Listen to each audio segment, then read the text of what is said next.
तर पुण्यात सुद्धा मुसळधार पाऊस सुरू आहे। मुंबईप्रमाणेच पुण्यात सुद्धा पावसाची तशीच काहीशी परिस्थिती आहे।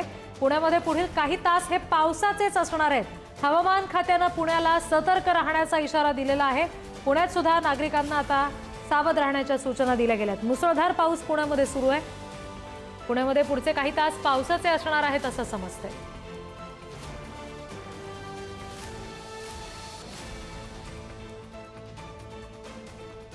पुण्यामध्ये मुसळधार पाऊस सुरू आहे आणि आता पुण्यात सुद्धा पुढच्या काही तासासाठी पावसाचा इशारा दिला गेलेला आहे हवामान खात्याकडून। त्यामुळे पुणेकरांनी काळजी घ्यावी, आवश्यकता असेल तरच घराबाहेर पडावं अशा सुद्धा सूचना स्थानिक प्रशासनाकडून दिल्या गेल्या। आणखी तपशील आपण घेणार आहोत प्रतिनिधी ज्ञानेश्वर चौतमल यांच्याकडून। ज्ञानेश्वर, आता पुण्यात नेमकी पावसाची आणि पाणी साचण्याची काय परिस्थिती आहे? गेल्या 24 तासांपासून पुण्यात मुसळधार पाऊस काही ठिकाणी सुरू आहे, तर काही ठिकाणी रिमझिम पाऊस पडतोय।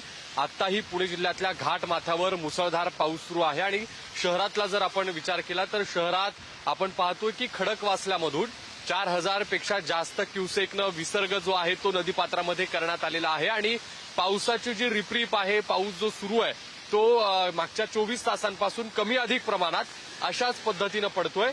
धुकं जर आपण बघितलं तर शहरात आत्ताच्या वेळी सुद्धा मोठ्या प्रमाणात धुकं जे आहे ते पाहायला मिळतं आहे। विशेषतः कोथरूडकडचा जो परिसर आहे, बाणेर पाषाणचा जो परिसर आहे, त्या सगळ्या भागात धुकं जे आहे ते आपल्याला दिसतं आहे आणि काही इमारती देखील जर आपण बघितल्या तर त्या इमारती आत्ताची ही वेळ असताना देखील कशा धुक्यात हरवून जात आहेत अशा पद्धतीचं चित्र शहरामध्ये आपल्याला दिसतंय। मध्यवर्ती भागामध्ये बघायला मिळतं आहे। घाटमाथ्यावरची तर परिस्थिती अत्यंत भयानक आहे, कारण अतिमुसळधार पाऊस त्या भागात आहे, कारण तशा पद्धतीचा अलर्ट हवामान विभागाकडून देण्यात आलेला होता आणि शहरात देखील मोठ्या स्वरूपात वेगवेगळ्या भागांमध्ये पाऊस जो आहे तो सुरू आहे आणि दिवसभर अशाच पद्धतीचा पाऊस पडणार असल्याचा हवामान विभागानं अंदाज वर्तवलेला आहे आणि याचाच परिणाम म्हणून लोकांची गर्दी देखील आपल्याला तुलनेनं रस्त्यांवर कमी दिसते आहे, कारण रोज या वेळेत या रस्त्यांवरती जर आपण परिस्थिती बघितली तर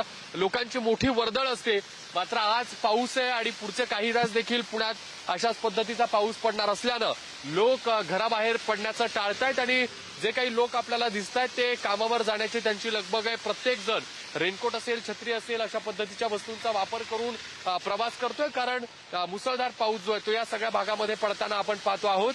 मुंबईमध्ये मोठ्या स्वरूपाचा पाऊस आहे, त्याच तुलनेनं पुण्यातही आपल्याला पाऊस जो आहे तो पडताना दिसतोय। आणखी असाच काही काळ जर पाऊस सुरू राहिला तर पुण्यातल्या रस्त्यांवर देखील पाणी तुंबण्याचे जे प्रकार आहेत ते आपल्याला अनुभवायला मिळू शकतात। तशा पद्धतीची परिस्थिती पुण्यात देखील निर्माण होऊ शकते आणि आपण पाहिलं असेल की ज्या पद्धतीनं अलर्ट दिलेले आहेत त्या अलर्ट प्रमाणे कालपासून पाऊस जो आहे तो मोठ्या स्वरूपात शहरातल्या आणि जिल्ह्यातल्या वेगवेगळ्या भागांमध्ये पडतोय। जसं शहरातलं हे मी चित्र तुम्हाला दाखवतोय पावसाचं, तशाच पद्धतीनं ग्रामीण भागामध्ये देखील पाऊस जो आहे तो पडताना आपल्याला दिसतोय आणि तशा पद्धतीचं शेतीचं नुकसान असेल किंवा अन्य काही गोष्टी असतील त्या शेतकऱ्यांच्या मधून पुढे येताना दिसतात। शेतीच्या नुकसानीच्या काही बातम्या ज्या आहेत त्या देखील समोर येताना दिसतात आणि पावसामुळे हे सगळे जे संकट आहे ते लोकांवरती ओढावल्याचं दिसतंय। रिद्धी जी, ज्ञानेश्वर धन्यवाद या सगळ्या तपशिलांसाठी।